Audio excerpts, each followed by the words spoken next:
15.7 trillion naira at the end of December 2019. Senior Democrats have responded by accusing him of committing a gross offense.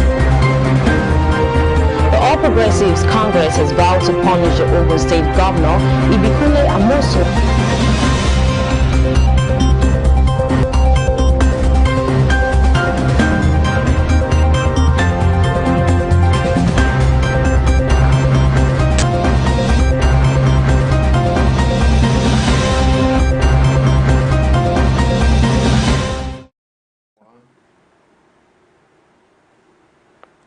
You're welcome to Celebration Television News Desk. Here are the news making the headlines. Federal government NRN SIM linkage by 8 weeks. Rwanda protests UK travel ban. 2021 Nobel Peace Prize nominees. Federal government will increase revenue generation, says Finance Minister. Nadal pulls out of ATP Cup tie with stiff back. Please stay with us. When we get back from this very short break, I'll be bringing you news in full.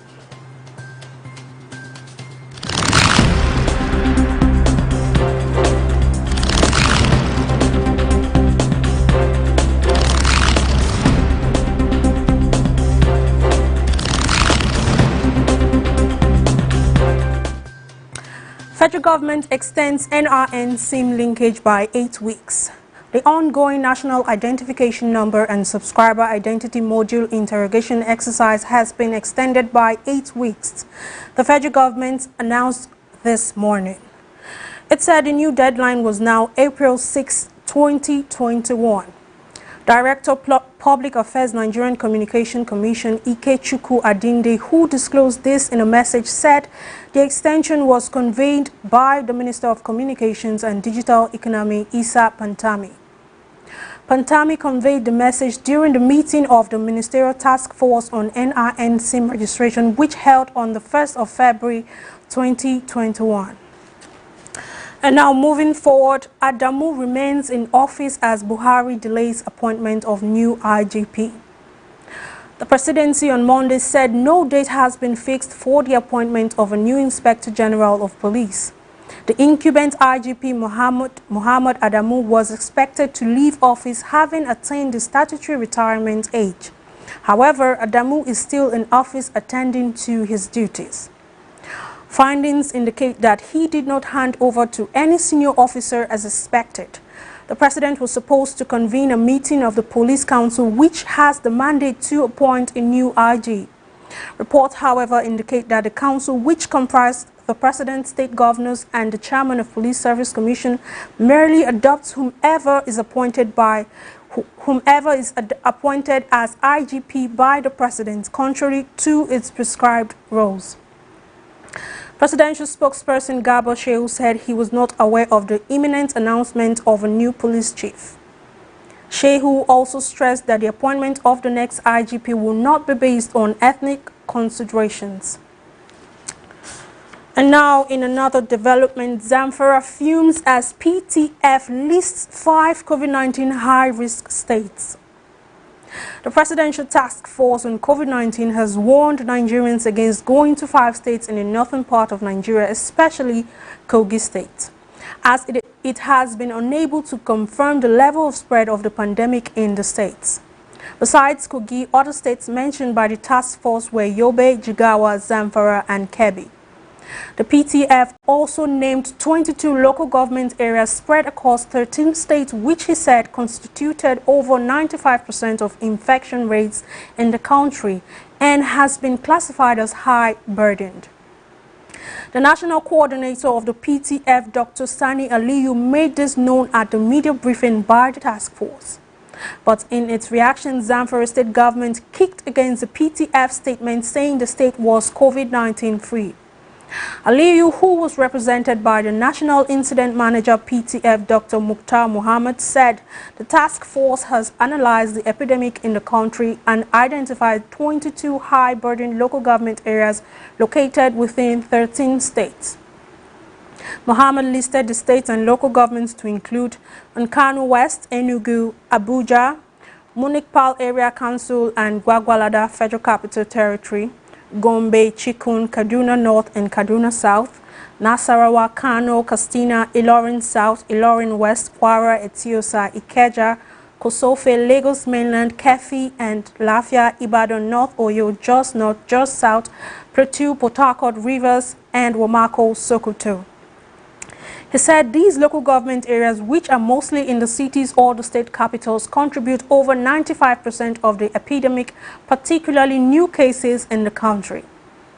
The PTF also said the second batch of travelers to be placed on six-month travel ban would be announced this week. And also coming from around Africa, Rwanda protests UK travel ban. Rwanda has expressed displeasure with the United Kingdom after London banned travelers from the East African country, citing the need to stop the spread of the mutant strains of COVID-19. United Kingdom Transport Minister announced that his country has added Rwanda, Burundi and the United Arab Emirates to its coronavirus travel ban list, with effect from Friday, January 29th. In a statement pushing back against the ban, Kigali argued that its pandemic control efforts had been open and consistent. Authorities recently placed the capital, Kigali, under a 15-day lockdown after a surge in cases. Kigali's national courier, Rwanda Air, has been operating flights to London Heathrow 3 times a week since last October. Australian think tank Lowly Institute last week ranked Rwanda's first in Africa and 6th globally in managing the COVID-19 pandemic. The country has recorded 15,304 cases and 199 deaths since it confirmed its index case last month. And now more updates from around Africa. Emirates to make daily COVID vaccine deliveries to developing countries. Emirates Airline will begin daily deliveries of coronavirus vaccine to countries with low storage capacities as part of an initiative to accelerate global jab distribution. The Dubai-based company, the Middle East's largest carrier, will use both its cargo and passenger fleets to deliver vaccines to countries without the means to stockpile vaccines, said Deputy Head of Emirates Cargo Division, Nabil Amour. Dubai, a key transport hub, announced the initiative to accelerate the delivery of coronavirus vaccine, particularly to developing nations, after the World Health Organization warned against abandoning the world's poor. The Vaccine Logistics Alliance include Emirates Airline and DP World, making use of the global logistics giant network of ports and the city-states airport, including 2 Dubai authorities. Dubai said the alliance will work with pharmaceutical manufacturers, forwarders and government agencies to transport vaccines, some of which have to be kept at very cold temperatures.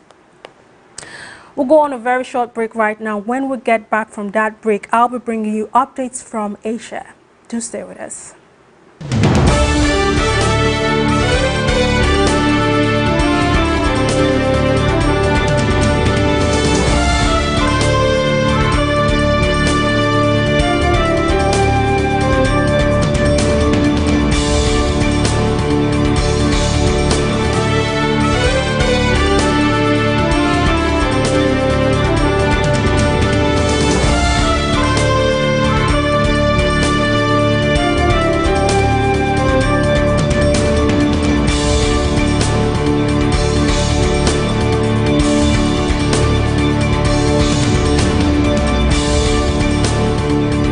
This will answer the questions of your heart.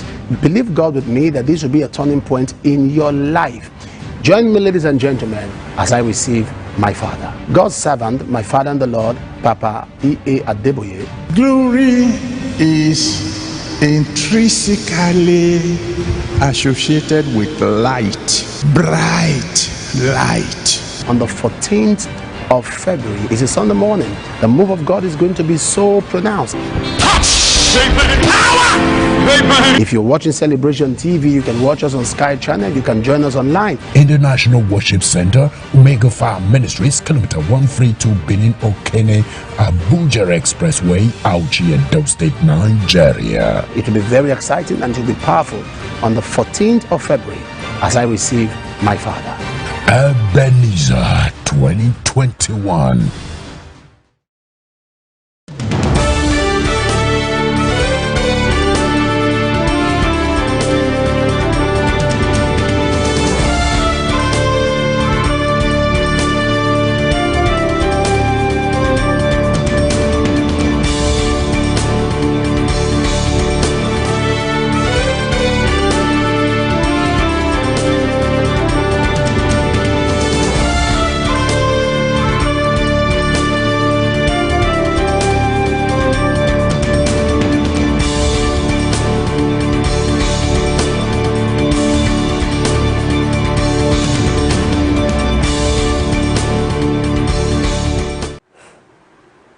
You're welcome back, and now updates from Asia.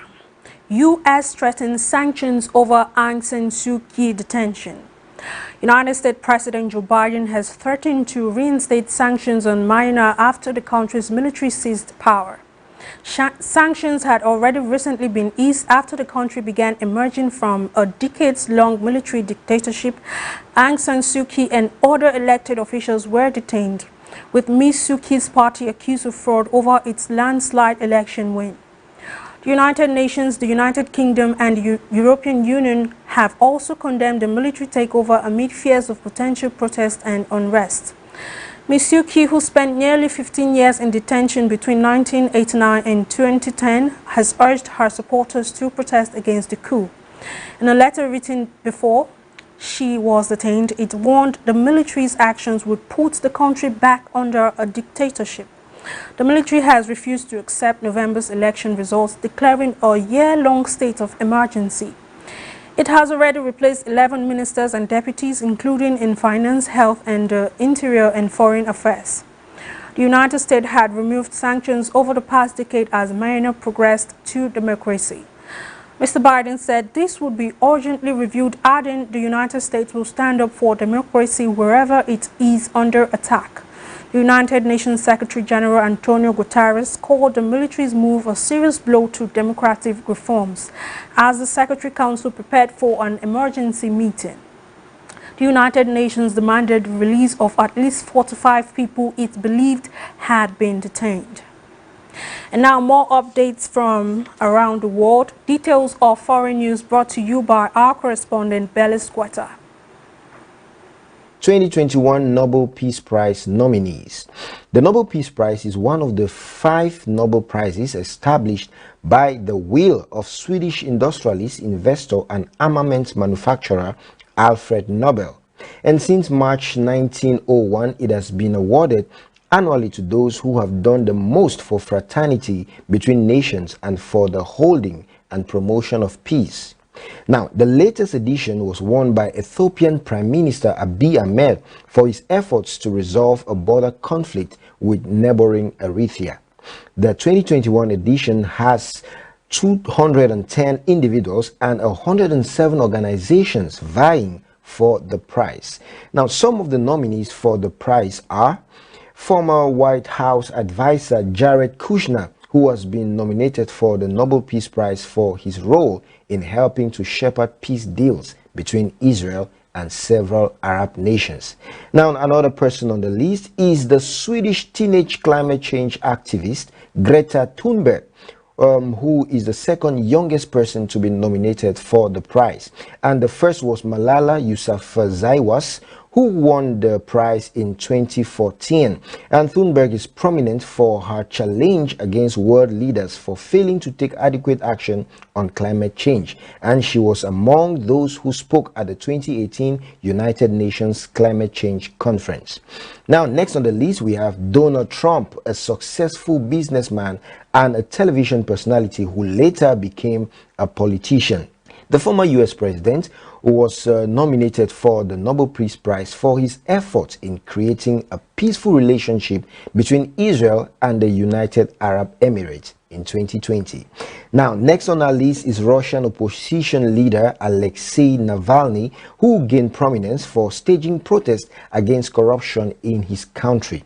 The Wall Street journals describe him as the man Vladimir Putin fears the most, and his opposition to the government has seen him arrested several times. And finally on our list, we have one of the organizations nominated amongst others, which is the Black Lives Matter, and it was nominated by Norwegian Member of Parliament Petter Eide because it is bringing forward a new consciousness and awareness about racial justice. Now, winners for the 2021 Nobel Peace Prize have been named, and the winner for the edition will be announced in October. You're welcome back. And now on business news. Federal government will increase revenue generation, says Finance Minister. The federal government has pledged its commitment to improving revenue generation and enhancing economic competitiveness in the country. The Minister of Finance, Zainab Ahmed, made the pledge on a virtual platform during the Executive Roundtable on the Finance Act 2020 and Economic Outlook for 2021 organized by PricewaterhouseCoopers, PwC Partners and Chief Economist Dr. Andrew Nevin. They also asked Nigeria to leverage on exporting services to the world. He said Nigeria had a populace of intellectuals earning foreign exchange which should be leveraged on. PwC tax leader Mr. Taiwo Oyedele spoke on the import levy on cars that the total tariff to be paid on imported cars was 40% as against 5% that had been in public domain. Oyedele explained that 40% levy was still high enough to encourage people to buy locally. And still on business news, oil firms can't return to Niger Delta amid insecurity, says Silva. The Minister of State for Petroleum Resources, Timi Perez Silva, has said asking oil companies to relocate to Niger Delta without addressing the security concerns will only escalate Nigeria's cost of crude oil production. Silva said this in Yenagoa, Bayelsa State at a special town hall meeting organized by the state government and the Ministry of Petroleum Resources with chiefs, youth and other stakeholders in the states. According to a statement by the Nigerian Content Development and Monitoring Board, Silva expressed the federal government's commitment to the development of Bayelsa and other states of the Niger Delta. Responding to calls for the relocation of oil companies to Niger Delta region, the minister said youths and residents of the region must assure restiveness and work for peace and security as preconditions for multinationals to relocate. According to Silva, it will make sense to the oil companies to return if the environment is safe because it will be cheaper for them. We'll go on a short break right now. When we get back from that break, it will be news from the world of sports. Do stay with us.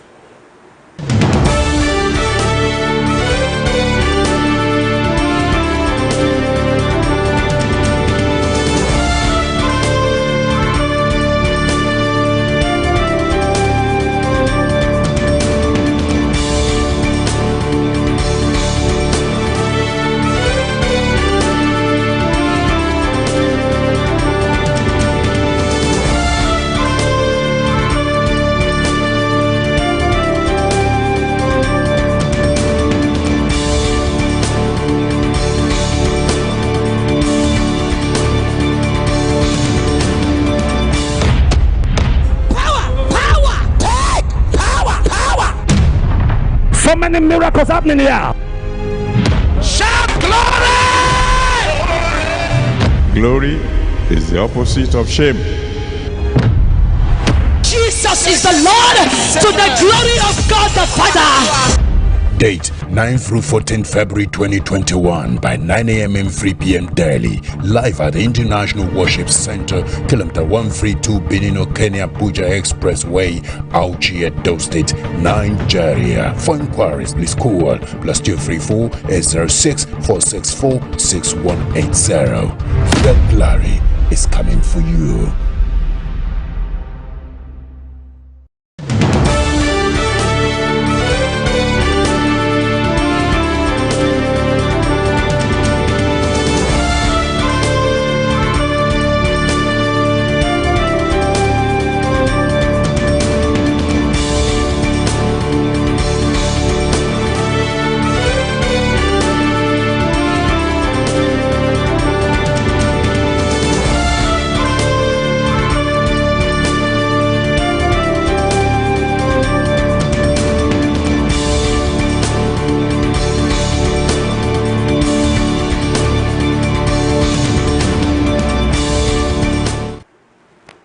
Welcome to Sports News. Nadal pulls out of ATP Cup tie with stiff back.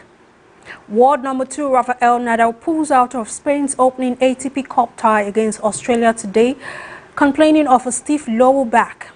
The 20-time Grand Slam champion was due to take the court against Australia's top-ranked player Alex de Minaur, but opted to rest instead as he prepares for the Australian Open next week.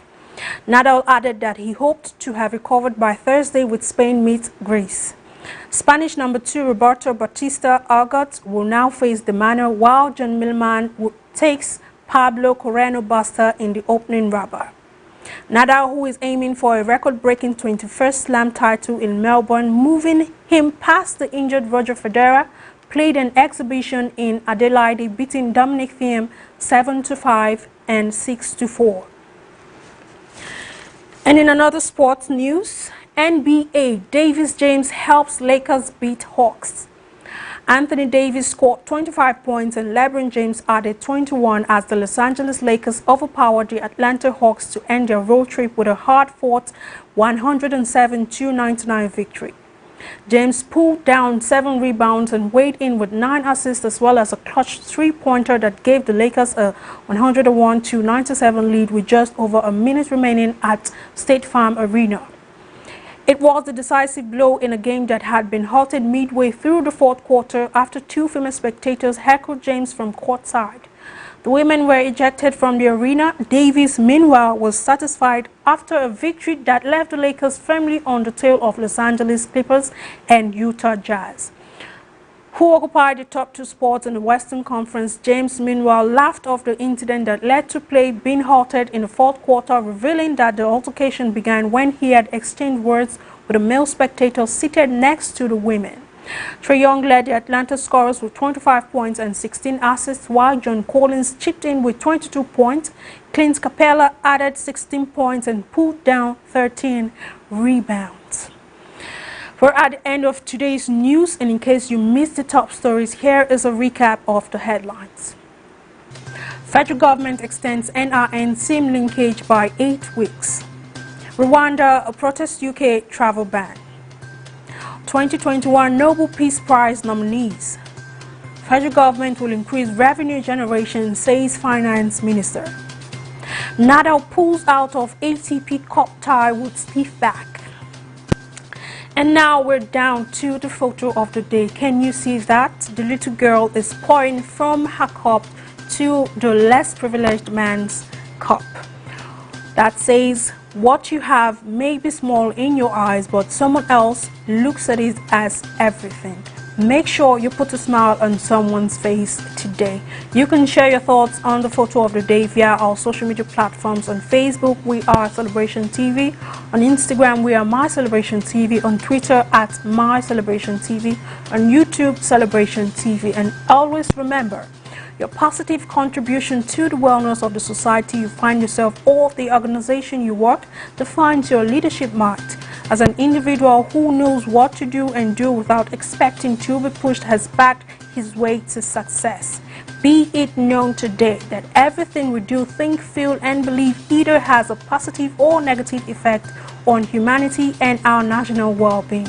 Be a part of nation building today. I remain Sherry Quinsley Brimer, and thanks for staying tuned.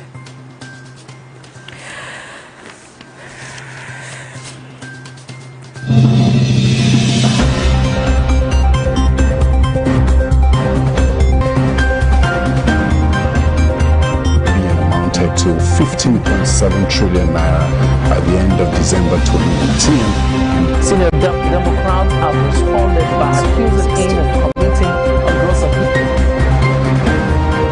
The All Progressives Congress has vowed to punish the Ogun State Governor, Ibikule Amosu.